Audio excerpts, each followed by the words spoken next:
आज हम भारतीय एविएशन के उन पन्नों को पलटेंगे जो अक्सर सुर्खियों से गायब रहते हैं। हम उन बड़ी उम्मीदों और बड़ी नाकामियों की कहानी को समझेंगे जिन्होंने भारत के आसमान का नक्शा हमेशा के लिए बदल दिया। एक वक्त था जब भारत का आसमान नई उम्मीदों से गुलजार था। नई नई एयरलाइंस आ रही थी और हर किसी को लग रहा था कि अब हवाई सफर आसान होगा और हर भारतीय आसमान को छू पाएगा। किसी ने लग्जरी का वादा किया तो किसी ने सस्ते टिकट का सपना दिखाया, पर कहानी बहुत तेजी से बदलने लगी। आज हम उन 5 एयरलाइंस की कहानियों में उतरेंगे जिनकी शुरुआत तो शानदार थी, लेकिन अंत बेहद दर्दनाक रहा। तो चलिए एक एक करके इन टूटे हुए पंखों की कहानी को समझते हैं और जानते हैं कि आखिर इनके साथ ऐसा क्या हुआ।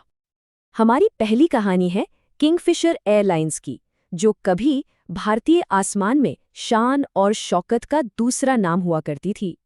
साल 2003 में जब किंगफिशर ने उड़ान भरी तो वो सिर्फ एक एयरलाइन नहीं थी, वो एक अनुभव था, एक लाइफस्टाइल थी। इसने भारतीय हवाई यात्रा के मायने ही बदल दिए थे। लेकिन इस चमक धमक के पर्दे के पीछे एक बहुत बड़ा तूफान पनप रहा था। ईंधन की कीमतें आसमान छू रही थीं, खर्चे बेहिसाब थे और टिकटों से होने वाली कमाई इस बोझ को उठाने के लिए काफी नहीं थी। एयरलाइन पर हजारों करोड़ रुपए का कर्ज चढ़ गया, इतना कि कर्मचारियों की सैलरी देना और बैंकों का पैसा चुकाना भी नामुमकिन सा हो गया था। और आखिरकार 20 अक्टूबर 2012 को डीजीसीए ने सुरक्षा और वित्तीय कारणों का हवाला देते हुए किंगफिशर का एयर परमिट रद्द कर दिया। भारतीय एविएशन की सबसे चमकदार एयरलाइन हमेशा के लिए जमीन पर आ गई। आप बात करते हैं जेड एयरवेज की, एक ऐसी एयरलाइन जो 25 सालों तक भारतीय यात्रियों के लिए भरोसे का दूसरा नाम थी। जेट एयरवेज ने 1993 में एक एयर टैक्सी के तौर पर शुरुआत की और देखते ही देखते भारत की सबसे पसंदीदा एयरलाइन बन गई। लेकिन मार्च 2018 के बाद कंपनी को भारी नुकसान होने लगा। एक के बाद एक 4 तिमाहियों तक घाटे ने उसकी सारी नकदी खत्म कर दी और एयरलाइन को चलाना मुश्किल हो गया। मार्च 2019 आते आते हालत इतने बिगड़ गए कि पैसे की कमी के कारण कई विमानों को खड़ा करना पड़ा।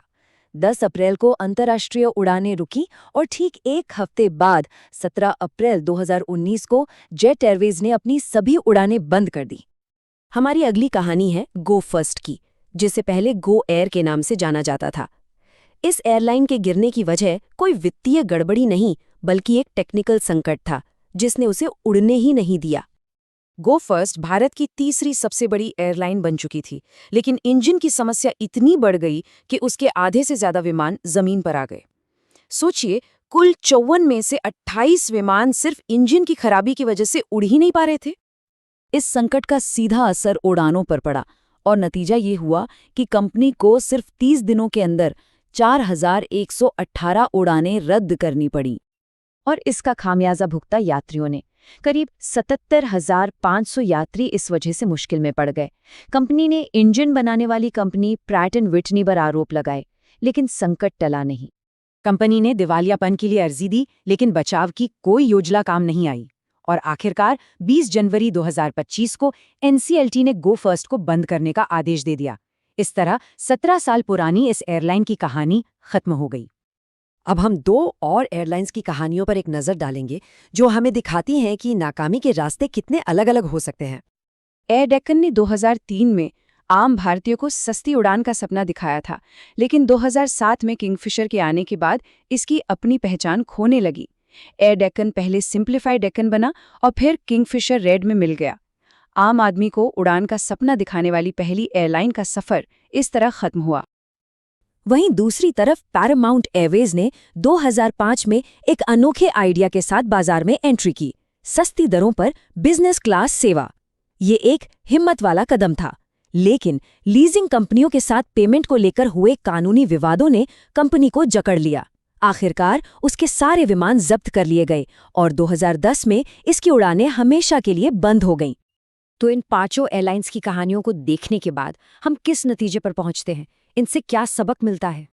किंगफिशर का ग्लैमर, जेट का भरोसा, गो फर्स्ट का टेक्निकल संकट, डेक्कन का सपना और पैरामाउंट का अनोखा मॉडल, ये सब अलग अलग रास्ते थे पर मंजिल एक ही थी।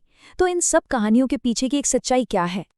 और सच्चाई ये है कि आसमान पर राज करना बिल्कुल आसान नहीं होता। ये एक ऐसा बिजनेस है जहां एक छोटी सी गलती भी बहुत भारी पड़ सकती है। तो सबसे बड़ा सबक ये है कि एक एयरलाइन सिर्फ इंजन और पंखों के दम पर नहीं चलती। किंगफिशर भव्यता में डूब गई, जेट एयरवेज सही लीडरशिप की कमी से लड़खड़ा गई और गो फर्स्ट टेक्नोलॉजी पर निर्भरता का शिकार हो गई। ये कहानियां हमें सिखाती हैं कि आसमान में टिके रहने के लिए मजबूत फैसले, सही रणनीति और दूर की सोच होना कितना जरूरी है।